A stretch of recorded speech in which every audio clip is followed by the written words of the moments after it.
My lab works with the mosquito, dengue mosquito, yellow fever mosquito, Aedes aegypti, and we use gene editing technologies to understand the genetic basis of different behaviors and then try to use genome engineering to find new ways to control this vector. And so we have a lot of projects that are based on either genome editing or genome engineering, bioinformatics, genomics, trying to tie different genotypes to phenotypes, and then again using biotechnology to kind of create new phenotypes that might benefit us, like mosquitoes that can't blood feed or die very soon, or all these kinds of things that we'd like them to do to stop transmitting viruses.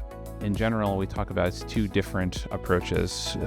One is based on suppressing the population, right? So making mosquitoes that are essentially males that can't produce fertile progeny. So a male mates with a female, and the female then either doesn't produce any offspring or only produces male offspring. Male mosquitoes do not feed on blood. They do not transmit pathogens. And so having male mosquitoes, people wouldn't really notice them at all. And of course, eventually you run out of female mosquitoes, either because none of their eggs hatch or because they're only producing males, and that process continues. And so eventually the population would dwindle down and decrease to the point where transmission would be interrupted, right? So these population suppression approaches. And then there's the other half of the coin, which is the population replacement approaches. That is, rather than reducing mosquito populations, which sounds great, but then if you ever stop, the mosquitoes come right back again. And so you basically have to release these things until the end of time. Buckle up. It's going to be a bumpy ride. Graduate school is the equivalent of, bouldering or rock climbing, right? You can go up, but if you don't make it to the top, you're coming back down.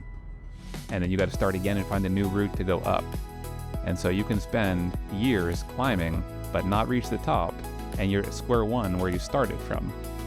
And so a lot of graduate students get discouraged because they're at year 2 or year 3. They just don't feel like they've gotten any closer to the end. But they've gotten much better at climbing because hands are more callous, they know which route to take, and so eventually they'll just scramble right up to the top like it was nothing. And then if I show them a new wall, they can just scurry up to the top of that one too, right? But it's not going to climb itself. You've got to go up, fail, go up, and fail a lot of times to get going. It's not like undergraduate at all, and that mindset takes a long time to break somebody out of that. Look, you're not just going to do one semester and be one semester closer to finishing. It's not the way it works at all. What do I look for? I look for students that are passionate about being in that environment, in that lab, students that come in wanting to accomplish something.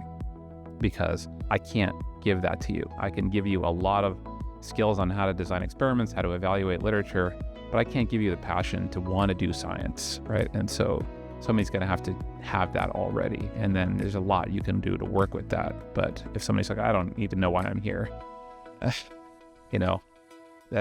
not a lot I can do. I don't tell you what to do. I ask you to come up with a plan. He comes into my office with a problem. Here's the problem. Okay, what's your plan for fixing it? And I want to hear his plan or her plan. And then I'll say, okay, that's your plan. This may not work in that plan. Or we can change this in this plan. I critique a plan. But I don't just give a laundry list of do this next, do this next. That's not doing the student any favors. I would like people to be independent thinkers, and they have to achieve their own destinies. And that's how you cultivate that, is you give space without letting them just wander forever, right? And they need to explain to me what they're doing and why, but I'm not going to tell them what to do.